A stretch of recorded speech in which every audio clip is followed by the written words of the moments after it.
It began with Kody Brown's emotional testimony, a story she could only allegedly tell behind the closed doors of a courtroom, far from the glare of TLC's cameras. According to reports from sources claiming to have seen sealed legal documents, Kody spoke with a trembling voice about the humiliation of being accused of mismanaging family funds. She recounted the shame of stretching every dollar, of watering down juice, of saying no to her children's simple requests for their favorite snacks, all while being told by her husband Kody that she was the problem. She described the hollow ache of seeing another wife's pantry overflowing while hers grew barren by the day, a constant gnawing reminder that in this family, her children's hunger was somehow her fault. This wasn't just about money, it was about her worth as a mother. This story is more shocking and detailed than you can imagine, and it's a story the powers that be do not want told. Before we dive into the dark, labyrinthine maze of the Brown family's finances and expose the truth, piece by speculative piece, do us a favor. If you believe Kody deserves justice and you want to see more deep dives that the mainstream won't touch, take a second to hit that like button and make sure you're subscribed with all notifications turned on, because you are not going to want to miss a single second of this investigation. The truth is finally coming out. To understand the sheer evil of the grocery fund scam, you first have to understand the financial bedrock of the Brown family, a system they called the Family Sinking Fund, or FSF. On camera, Kody presented it as a utopian ideal of plural marriage. Kody said, "Well, we're one family. We pool all our resources. Mary, Janelle, Kody, and now Robyn. We all put our income into one pot, and we pay the bills for the whole family out of that pot. It's about the whole, not the individual." It sounded noble. It sounded fair. But as with so many things in the Brown family, the reality, according to our deep dive analysis and insider whispers, was far more sinister. The FSF was not a pot. It was a pyramid. And the person sitting at the top, allegedly directing the flow of every single dollar, was not Kody. It was his newest, most favored wife, Robyn. To understand how this worked, we need to go back to the beginning, back to Lehi, Utah. In those early days, the finances were simpler. Mary worked, Janelle worked, and Kody managed the home and the combined dozen children. The money came in, the bills got paid. It was tight, but it was functional. Then came Robyn. When Robyn entered the family, she didn't just bring 3 children from a previous marriage and a mountain of debt, a fact well documented on the show itself. She brought with her, according to sources who were close to the family during that transition, a new and sophisticated understanding of emotional and financial manipulation. A former production assistant who has requested strict anonymity to avoid network retaliation shared an explosive, though unverified, story with a popular fan forum.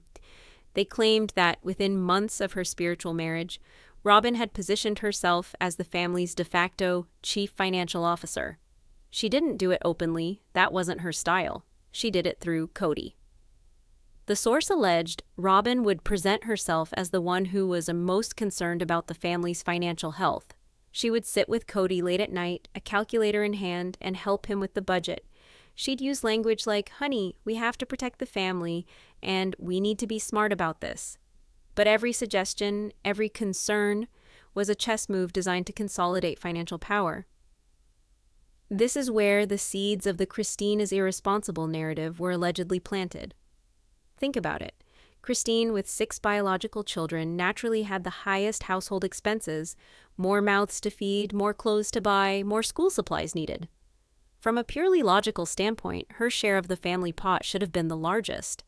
But Robyn, in her alleged late-night budget meetings with Kody, began reframing this reality. It wasn't that Kody needed more, it was that Kody wasted more. Our anonymous production source claims to have overheard conversations that were never meant to air. Small, poisonous drops of information. "Kody, I was just looking at the receipts, and I noticed Kody bought the brand name mac and cheese again. I know it's only $1 more, but with all those kids, it really adds up. I just worry, you know? I want us to get ahead." A single comment like that seems harmless. But imagine that, day after day, week after week. It creates a pattern. It builds a case in Kody's mind, a mind already primed to believe what his favorite wife was telling him. Suddenly, Christine wasn't just a mother feeding her children, she was a liability. This brings us to the creation of the infamous grocery fund. As the family moved to Las Vegas and their finances became more complex with 4 separate mortgages, the FSF became more formalized. According to our speculative analysis, based on clues from the show and insider reports, a system was devised. A certain amount of money was allocated from the main FSF account each month into a secondary shared account. Let's call it the household account. From this household account, each wife was supposed to receive a monthly allowance for their specific needs, groceries and essentials for their children. It was here that the scam allegedly took shape.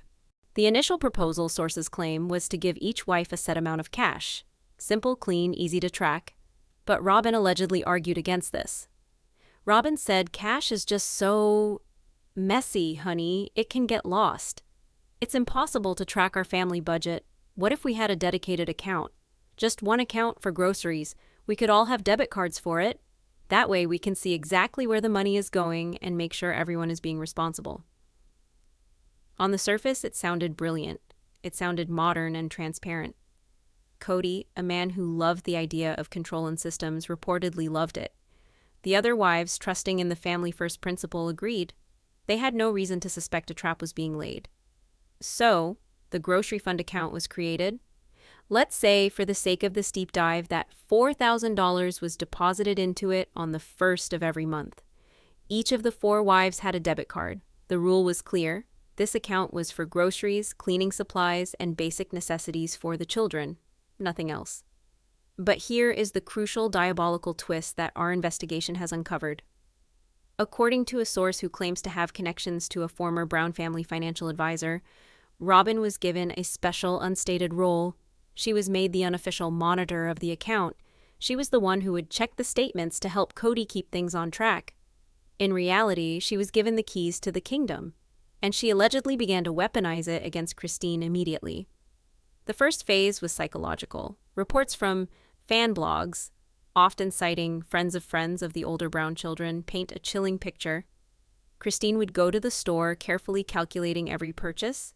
She'd use her debit card, and within hours, she would allegedly receive a text from Kody. A text message conversation appears on screen between Kody and Christine. Kody: "Just saw the grocery charge, $250. Seems a little high for a Tuesday, Christine. Robyn just went yesterday and only spent $150 for her whole family. We need you to be a team player." Imagine the psychological toll. Every purchase scrutinized, every dollar questioned. She was being conditioned to feel guilty for feeding her own kids. She was being trained to spend less, to ask for less, to need less. Meanwhile, a different reality was unfolding in Robyn's cul-de-sac home. A person claiming to be a former part-time babysitter for Robyn's children in Las Vegas posted a lengthy, now-deleted account on a Reddit forum. The post described a pantry that was the polar opposite of what other Brown children were experiencing. The babysitter wrote, "Robyn's house was like a mini Costco. There were always brand-name snacks, organic juices, every kind of cereal you could imagine. The kids never wanted for anything. If they mentioned a new type of cookie they saw on TV, it would be in the pantry the next day. I remember one of the older kids from another wife coming over and just staring at all the food. It was really sad." How was this possible if everyone was using the same fund? This is where the true genius and the true evil of the scam is revealed. Our speculative theory, pieced together from dozens of fragmented reports and careful observation of the show's timeline, suggests a two-pronged attack. First, Robyn established a baseline of normal spending that was artificially low for everyone but her. By spending, say, $800 a month on her smaller family, she could point to Christine's $2,200 for a family twice the size and frame it as excessive. She created the narrative that Christine was the budgetary problem child. Second, and this is the explosive core of the alleged fraud, Robyn wasn't just using the card for groceries. This wasn't about her buying a few extra snacks for her kids. The scale of the deception, as would later be alleged in court documents we'll discuss, was far, far greater. According to the theory, Robyn was systematically using the grocery fund debit card for personal expenses and then masking them. How? It was allegedly simple. She knew no one else was checking the detailed statements. Kody trusted her to monitor it. The other wives were too busy, too trusting, or too afraid to question the system. A source claiming to have knowledge of the eventual legal proceedings alleges that the discovery process unearthed years of these transactions. A $300 charge at a department store? It was near a grocery store, so it was easy to overlook. A $150 charge at an online boutique specializing in jewelry? The transaction description was vague. A $500 charge at Victoria's Secret, a store the Browns have a well-known connection to? Robyn could have claimed it was for the family. Think of the audacity. While Christine is at home trying to figure out how to make a single casserole feed 8 people for 2 nights, Robyn is allegedly using the shared food money to buy lingerie and knickknacks. This constant, slow drain on the account had a devastating effect. Towards the end of the month, when Christine's larger family truly needed a big grocery run, the funds would be dangerously low. Christine said, financially, we are drowning. I have a lot of kids and I have to be very, very careful with my budget. It's stressful. We all heard her say these things on camera. We thought it was just the general stress of a large polygamous family. We never imagined it was a targeted campaign. When Christine would go to Kody, panicked that the grocery account was nearly empty, what would happen? He wouldn't investigate the account. He would lecture her, the actor mimicking Kody's angry, "See, Christine, this is what I'm talking about. It's the end of the month, and the money's gone again. Robyn still has money left over. Janelle is frugal. Why is it always your house that drains the account? You have to be more responsible. It's not fair to the rest of the family." This is the definition of gaslighting, creating a problem and then blaming the victim for it. It was a perfect closed loop of abuse. Robyn creates the shortfall, Kody blames Christine for the shortfall, and Christine is left feeling crazy, irresponsible, and deeply ashamed. She's not just being financially abused, she's being emotionally and psychologically dismantled. This alleged pattern continued for years, from the Las Vegas cul-de-sac to the sprawling, disconnected lots of Coyote Pass and Flagstaff. In fact, the move to Flagstaff, a financial decision that has been widely criticized by fans and even the Brown children, may have been the moment the scam went into overdrive. With the family physically separated by miles and Kody spending the vast majority of his time at Robyn's house, any semblance of oversight, however minimal, vanished completely. During the height of the COVID-19 pandemic, Kody's strict rules provided the perfect cover. He wasn't visiting Christine's house, so he couldn't see her bare cupboards with his own eyes. He wasn't interacting with her children, so he couldn't hear their complaints. His entire perception of Christine's reality was being filtered through one person, Robyn. And Robyn, according to a report from a supposed production insider, used this time to her full advantage. The report claims that while Christine was begging Kody for permission to travel for Isabel's vital back surgery, a trip that required significant funds, Robyn was redecorating her living room.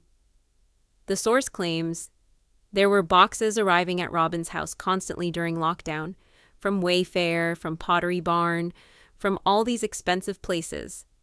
When a crew member asked, she'd just smile and say she was a savvy shopper who found amazing deals. But many of us suspected that amazing deal was funded by the FSF. Or worse, the grocery account that Christine was being told was nearly empty. The financial strain on Christine became unbearable. It wasn't just about food anymore, it was about dignity. We saw the culmination of this on the show when Christine revealed she had to do promotional work for a clothing company just to raise the money for Isabel's down payment on the surgery. Christine said, "I've been working, I've been doing my own thing, I've been hustling, I had to for Isabel." At the time, we all thought hustling meant she was just trying to contribute more to the family pot. But what if the truth is darker? What if she was forced to hustle because the money that should have been hers, the money that was earmarked for her and her children's basic needs, was being systematically siphoned off to fund another wife's lifestyle? This brings us to the central number of this scandal, $32,000. Where does this number come from? This figure, according to the explosive and unverified legal rumors that form the basis of our report, is the specific amount that Christine's legal team would eventually calculate as the total misappropriated from the grocery fund over a period of several years. It wasn't a one-time theft. It was a slow, meticulous campaign of financial bleeding. Let's break down how a figure like that could be reached based on our speculative analysis.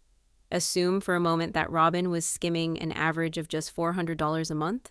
That's $100 a week. It could be one trip to a department store, a few online orders, a fancy dinner out with friends that she passed off as a grocery run. It's a small enough amount to fly under the radar on a multi-thousand-dollar budget, especially if you're the only one watching. $400 a month, multiply that by 12 months in a year. That's $4,800. Now multiply that over the course of, say, 6 to 7 years, the approximate time from the formalization of the Las Vegas finances to Christine finally leaving Kody and Flagstaff. Suddenly, you're looking at over $31,000. It's not just plausible, it's horrifyingly simple. A few $100s here and there, compounded by years of neglect and manipulation, adds up to a staggering sum, a sum that represents thousands of skipped snacks, hundreds of budget meals, and countless nights of stress and shame for Christine. That $32,000 wasn't just money, it was security, it was peace of mind. It was a mother's ability to provide for her children without being made to feel like a beggar in her own family. The question then becomes, what was the breaking point? For years, Christine endured this. She accepted the narrative, she tried to be more frugal, she tried to make Kody see the truth. What was the final straw that turned years of quiet suffering into a righteous quest for justice? To answer that, we have to look at one of the most painful moments of Christine's life, a moment that we thought we understood, but that these new reports cast in a terrifying new light. Isabel's surgery. We know Christine and Isabel had to travel to New Jersey for the procedure. We know Kody refused to go, citing his ludicrously strict COVID protocols he seemed to have no problem breaking when it suited him and Robyn. We know Christine had to fundraise for the initial costs, but an unverified report from a fan who claims to have a contact in the Browns' Flagstaff community alleges something far worse. The report claims that in the weeks leading up to the surgery, Christine made a direct, desperate plea to Kody and Robyn for additional funds from the family pot to cover travel expenses, food, lodging, incidentals for her and her disabled daughter. The response she allegedly received was not just a no. It was a no wrapped in the most cutting insult imaginable. According to this source, Robyn told Kody, who then relayed to Christine, that the family finances were just too tight to spare any extra. And then, the killer blow. Robyn allegedly suggested to Kody that if Christine had been more careful with the grocery money over the years, she would have had plenty of her own savings to fall back on. Let the sheer, unmitigated cruelty of that sink in. The very person who was allegedly stealing the grocery money was now using Christine's resulting poverty as a weapon against her, blaming her for the financial insecurity that Robyn herself had created. It was the ultimate gaslighting maneuver. It was psychological warfare. For Christine, this was allegedly the moment the fog cleared, the moment that years of confusion, shame, and self-doubt solidified into cold, hard certainty. She wasn't crazy, she wasn't irresponsible, she was being robbed. She went to New Jersey with Isabel, her heart heavy, not just with worry for her daughter, but with the cold fire of betrayal. While she was there, sitting in a lonely hotel room helping her child through excruciating pain, she made a decision. She was done being the victim. She was done being quiet. She began to gather her own evidence. According to these whispered legal rumors, Christine started a secret log. She wrote down every conversation, every financial slight, every time she was denied funds. She began, for the first time, to think not like a sister wife, but like a plaintiff, the final unforgivable insult, the one that allegedly pushed her to contact a lawyer, came after she returned to Flagstaff. This detail is so petty, so profoundly selfish that it almost defies belief. It's a detail found in a small, overlooked comment on a fan page, allegedly posted by a disgruntled former employee of MSWC, the family's defunct jewelry business. The commenter claimed that a few weeks after Christine and Isabel returned from the surgery, Robyn hosted a girls' night at her house for a few select friends. She showed off a brand new, high-end therapeutic massage chair she had just purchased, a chair that cost, according to the post, upwards of $5,000. She allegedly told her friends, "With all the stress in the family, Kody and I decided we needed a way to relax and take care of our health. It's an investment in our well-being." An investment in her well-being, purchased at the same time that Christine's daughter was recovering from spinal fusion surgery, unable to get financial support from her own father for the trip. The hypocrisy was staggering, the selfishness breathtaking. For Christine, that massage chair wasn't just a piece of furniture. It was a monument to the entire scam. It was proof that in Kody and Robyn's world, their comfort would always come before her children's pain. She knew she couldn't get justice within the family structure. The system was rigged against her. The judge and jury was the very man who enabled her abuser. So she decided to seek justice in a different court, a real one. She began quietly consulting with a lawyer in Flagstaff, a specialist in civil litigation and financial disputes. She didn't want to sue for divorce, not yet. She wanted to sue for what was stolen from her and her children.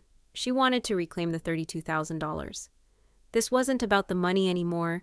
It was about the truth. It was about exposing the lie that had defined her life for nearly a decade. She wanted to see the receipts, and she wanted Robyn to explain them, under oath, to a judge. The stage was set for a legal battle that would remain a closely guarded secret, a battle that TLC's cameras would never be allowed to film. A battle where, for the first time, Robyn would not be able to hide behind Kody.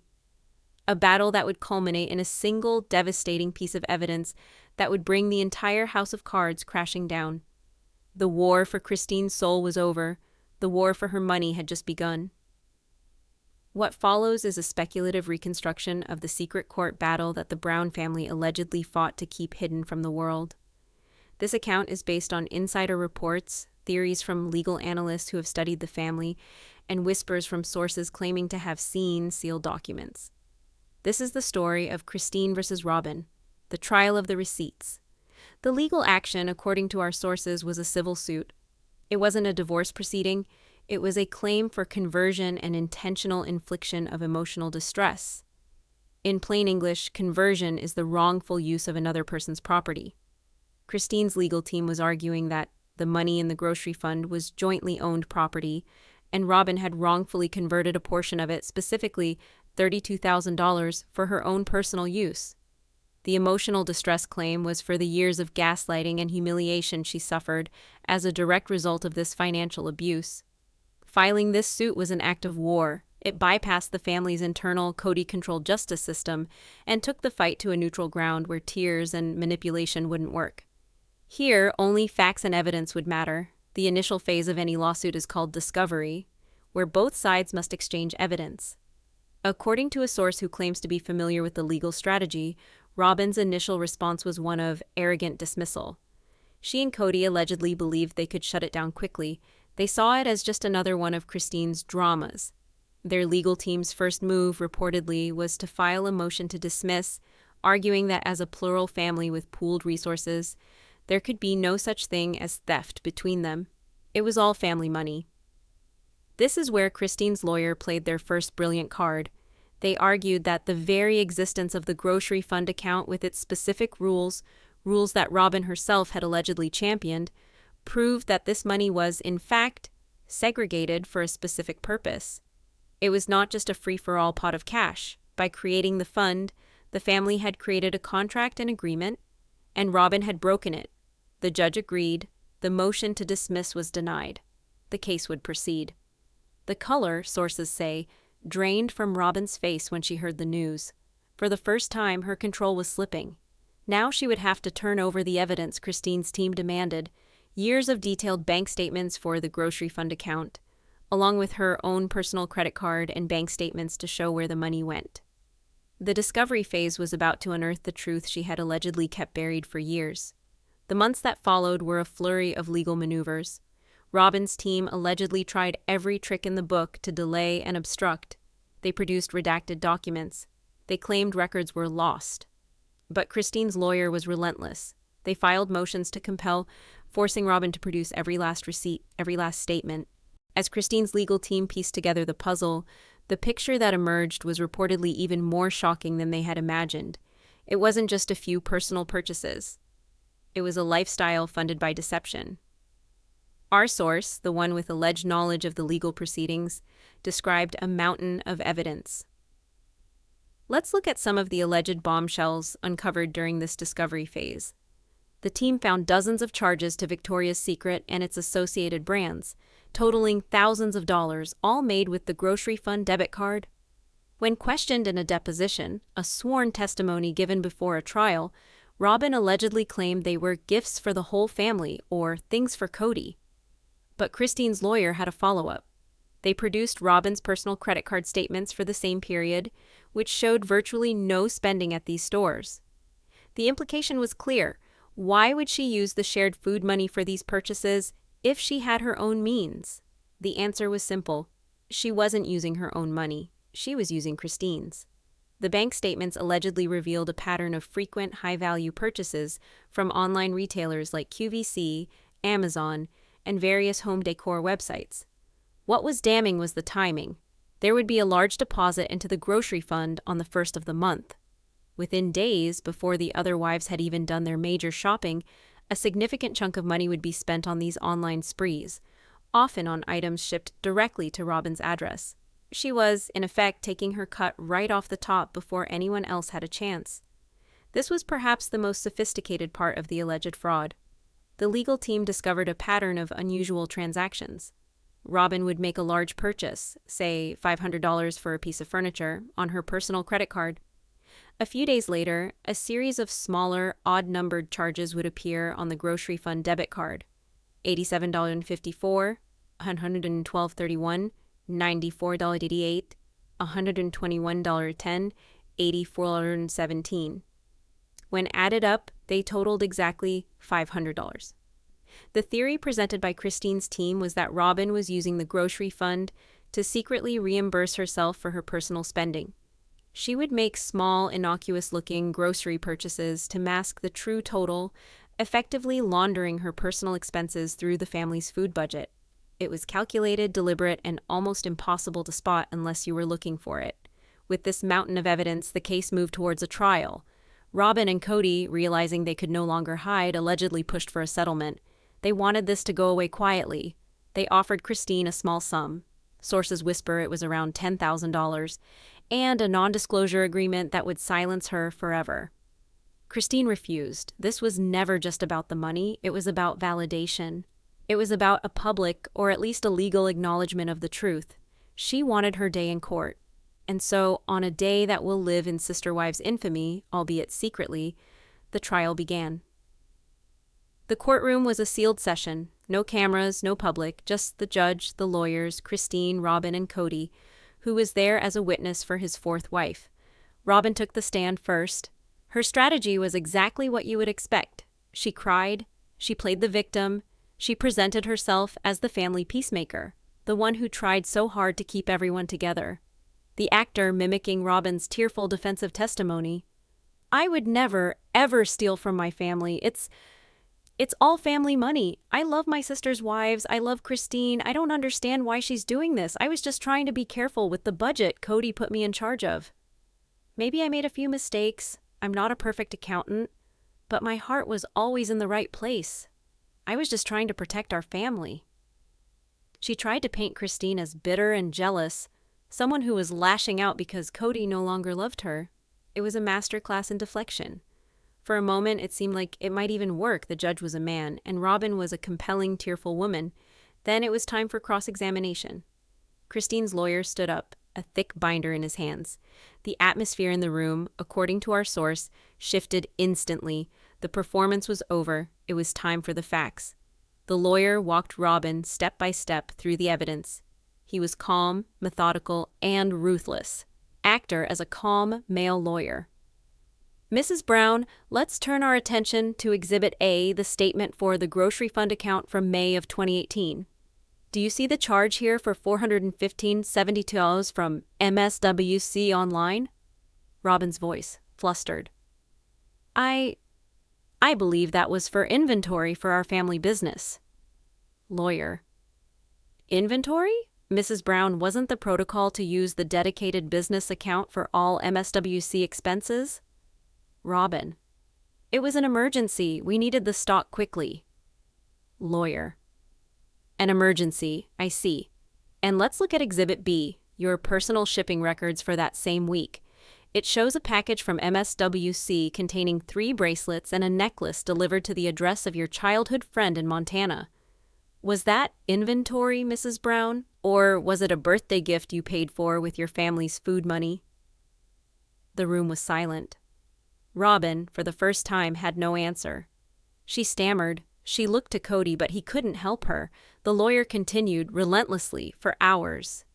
He brought up the Victoria's Secret charges, the home decor, the reimbursement scheme. With each question, Robyn's composure crumbled, revealing the cold, calculating woman beneath the tears. But the final, devastating blow, the courtroom twist, was yet to come. It was a single document, a single receipt that Christine herself had discovered. It was what legal experts call Fathu's smoking gun. After the lawyer had established the clear pattern of deception, he paused, letting the weight of the evidence settle in the room. He then walked to the clerk and entered one final exhibit into evidence. Lawyer said, "Your Honor, I present Exhibit G. This is a receipt from a high-end furniture store in Flagstaff, dated October 2nd, 2020. It is for 1 therapeutic massage chair, total price $5,250. Kody and Robyn both shifted uncomfortably. They knew what this was. Lawyer. Mrs. Brown, do you recognize this receipt? Robyn. Yes, Kody and I bought it. Lawyer. And how did you pay for it, Mrs. Brown? Robyn. We used our savings. Then lawyer said, "Your personal savings? Are you certain of that? Because we have subpoenaed the records from the furniture store's payment processor, and they tell a very different story. They show that you paid for this chair with a debit card. The number on that debit card ends in 8461. Your Honor, I would ask you to look at Exhibit A again, the bank statement for the family grocery fund. Can you please read the card number for the card issued to Robyn Brown?" A long, agonizing silence filled the courtroom. The judge shuffled the papers, and then he spoke. His voice was cold as ice. The judge said, "The card number ends in 8461. It was over. The lie was exposed, inarguable and absolute.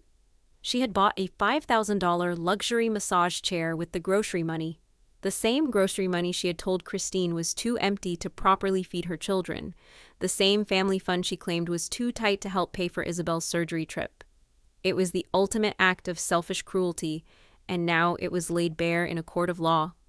Robyn reportedly broke down completely, but this time, the tears were not for show. They were the tears of a manipulator who had finally been caught. Kody's testimony was a disaster. He tried to defend Robyn, blustering about his authority as head of the household. He claimed he authorized all the spending, but on cross-examination, he couldn't answer specific questions about the transactions. He looked foolish, out of his depth, and complicit in the deception. He was no longer the patriarch. He was the pawn. Christine's testimony was the final piece. She didn't cry. She spoke with a quiet, powerful dignity. She told the court about the shame, the stress, the endless struggle. She wasn't asking for pity. She was demanding accountability. The verdict came a few weeks later. The judge found in Christine's favor on all counts. The judgment was specific.